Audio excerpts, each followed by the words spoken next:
আমার নবী এবারে জুলাইবিবকে বসাইলেন, বলে জুলাইবিব বসো, তোমার সাথে কথা আছে। জুলাইবিব বলেন ইয়া রাসূলুল্লাহ, আমার মতো গরীব সাহাবী মদিনা শরীফের মধ্যে আর নাই, আপনি পরপর 3 দিন আমাকে ডাকলেন, আপনার পাশে বসাইলেন। ইয়া রাসূলুল্লাহ, আমার তো আজকে আমার দিলের মধ্যে খুশির জোয়ার উঠে গেছে। ওগো নবী, আপনার কদমে আমার জানমাল কুরবান, আপনি আমাকে কেন ডেকেছেন একটু বলেন না। আমার নবী বলে জুলাইবিব, বিয়ের বয়স পার হয়ে যাচ্ছে, এখনো তুমি বিয়ে শাদী করো নাই। জুলাইবিব বলে ইয়া রাসূলুল্লাহ, ইয়া হাবিবাল্লাহ, আমার বংশ পরিচয় কি সেটা আমি জানি না, আমি দেখতে সুন্দর না, টাকা নাই পয়সা নাই, মসজিদে নববীর এক কোণার মধ্যে আমি পড়ে থাকি। ইয়া রাসূলুল্লাহ, আমাকে মেয়ে বিয়ে দিবে সে কে? সুবহানাল্লাহ বলেন। আমার টাকা নাই, পয়সা নাই, দেখতে আমি সুন্দর না, ইয়া রাসূলুল্লাহ আমার বংশ পরিচয় কি, পূর্বপুরুষ কারা সেটাও আমার জানা নাই, আমাকে মেয়ে বিয়ে দিবে কে? আচ্ছা আপনারা বলেন, আমার নবীর দরবার থেকে কেউ খালি হাতে যায়? জুড়ে বলেন না যায়? যায় না। মিল গয়ে মুস্তাফা और क्या चाहिए, সুবহানাল্লাহ বলেন। যদি নবী মিলে যায়, দুনিয়ার সমস্ত নাজ ও নিয়ামত ওই মানুষের পেছনে ঘুরবে, ঠিক কি না বলেন?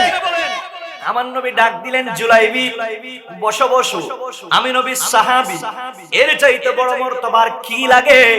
বলে জুলাইবিব, বিয়ে কি করবা না? বলে ইয়া রাসূলুল্লাহ, আমাকে মেয়ে তো কেউ দিবে না।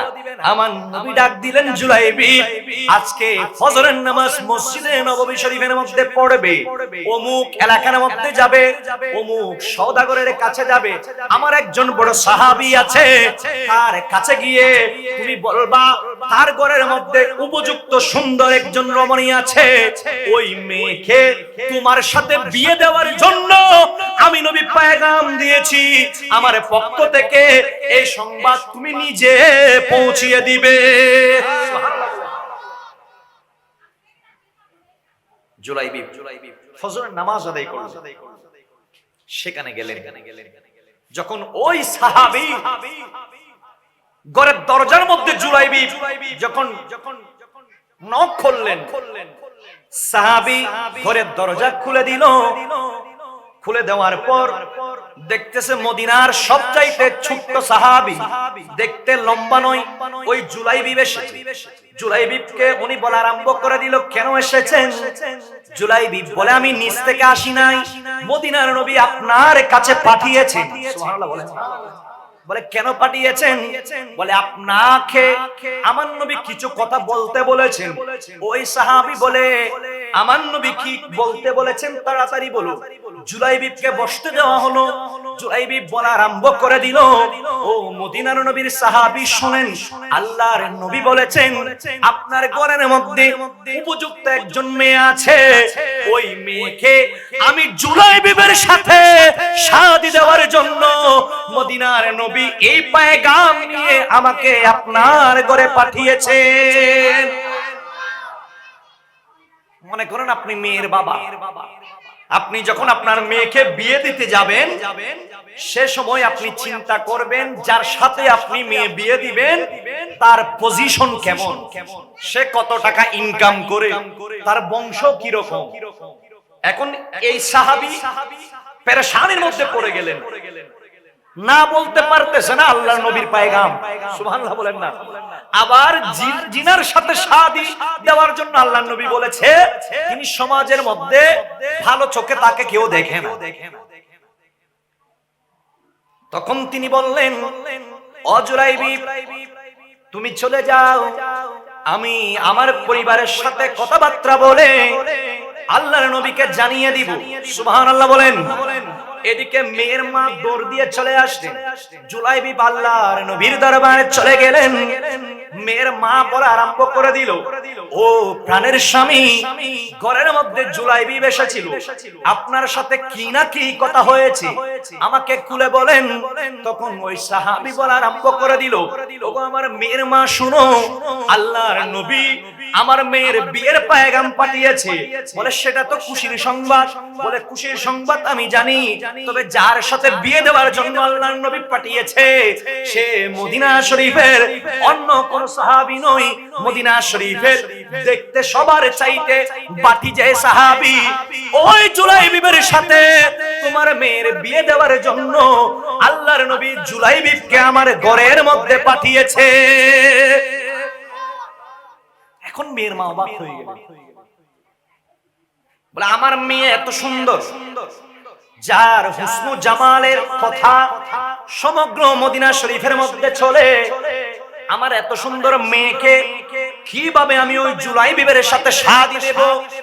মা এবং বাবা যখন ওই জুলাইবিবকে নিয়ে কথাবার্তা বলতেছিলেন, ঘরের ভিতর থেকে যার বিয়ের কথা চলতেছিল ওই নেককার আবেদা সলেহা জাকেরা শাহেদা ওই মেয়েটা বের হয়ে গেলেন, বললেন বাবা আমি ঘরের ভেতর থেকে পর্দার আড়াল থেকে আপনাদের সব কথা আমি শুনেছি।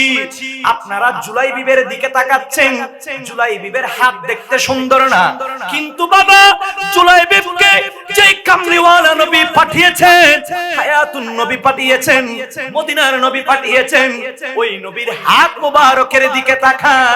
যেই নবী জমিনে বসে চন্দ্রের দিকে ইশারা করলে আসমানের চাঁদ দুই টুকরা হয়ে যায়, ওই নবীর হাত মোবারকের দিকে তাকান।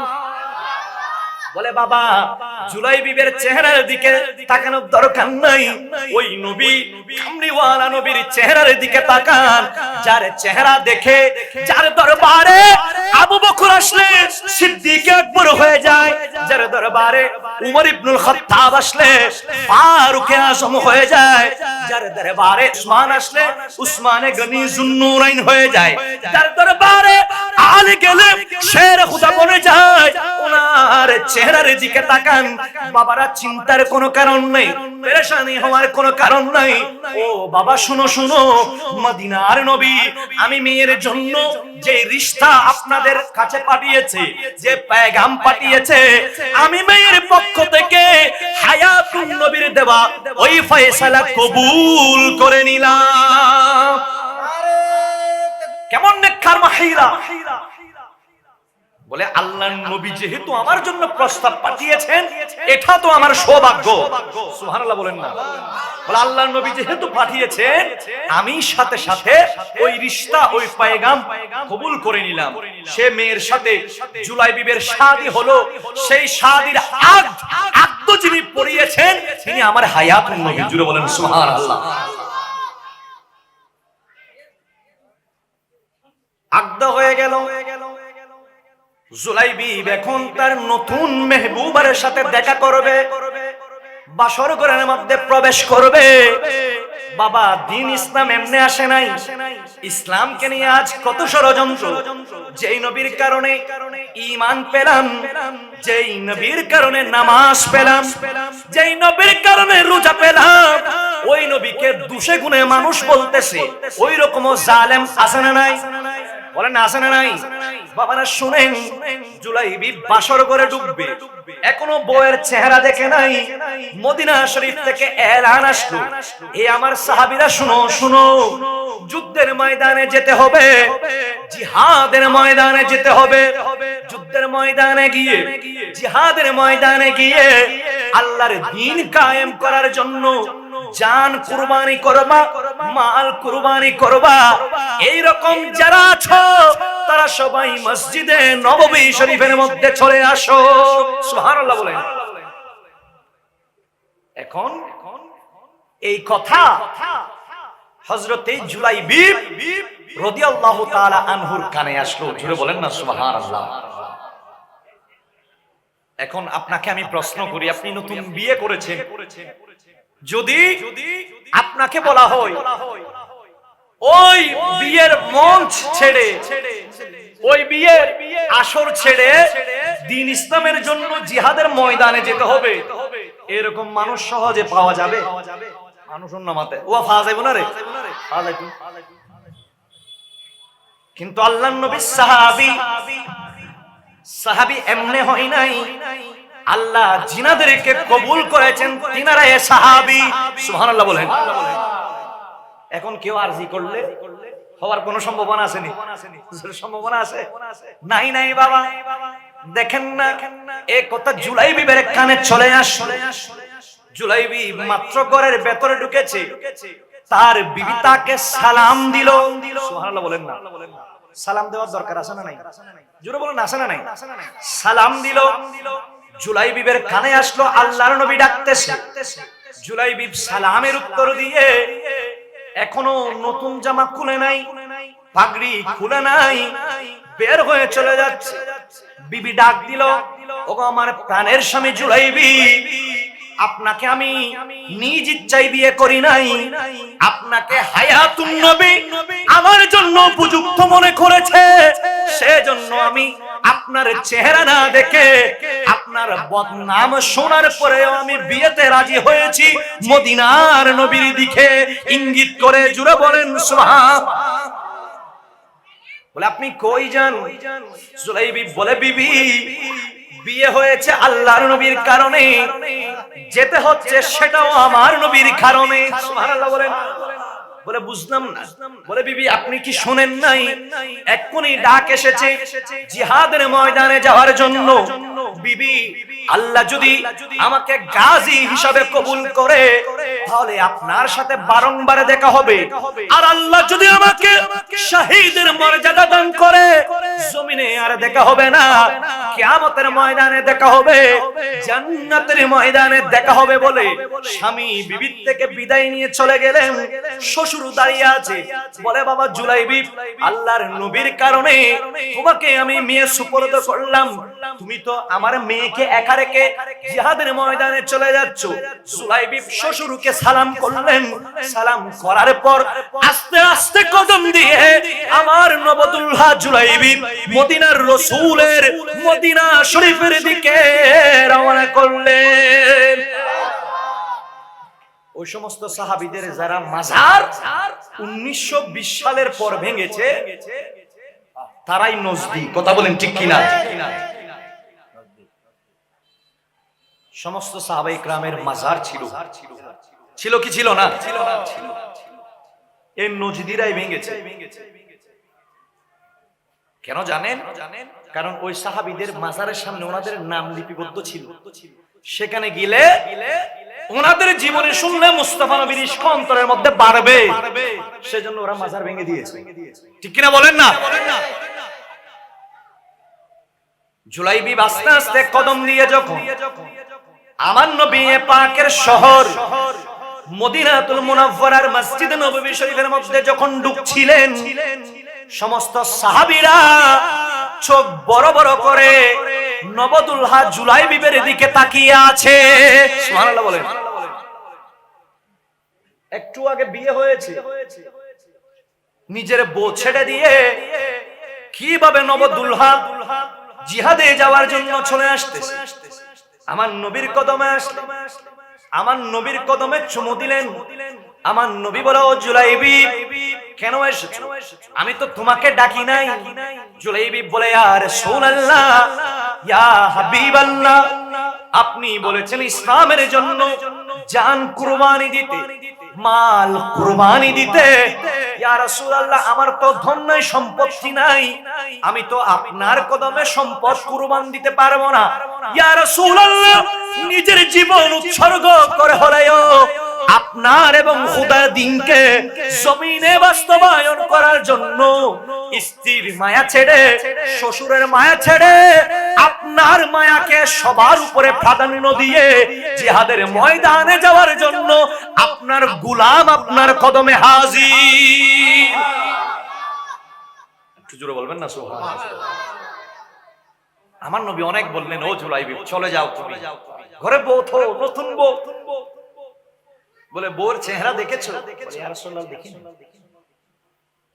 বলে আমি তোমার জন্য এই মদিনাতুল মুনাওয়ারার শ্রেষ্ঠ রমণীদের একজনকে ঠিক করে দিলাম, তুমি তার মায়া ত্যাগ করে নিজের জীবন দেওয়ার জন্য তুমি এখানে চলে এসেছো।